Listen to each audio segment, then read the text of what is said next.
pag dugo na ko normal imo na pud yung kong galam.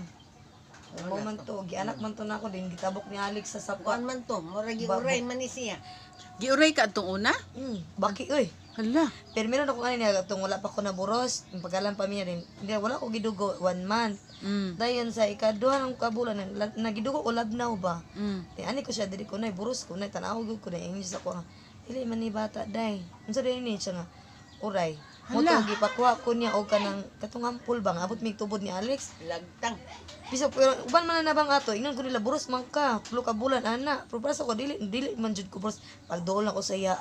Day pangalap og kanang gitabako na sa tigulang ay mga kuan. Kana bang atuli sa sigupan. Dayon. Sa to, buli, mga kanang buli nga sa kanang sa bukid, gid nimo makuha ba. Tay niya ihabak, ibutang og itom din alas 8 kung uray na ianak na nimo. Pagka alas 8 lagi ti, anak yun ako alas 8. Kato kong gianakan nga ko ganam sa itabok og sapa bali na mo balik.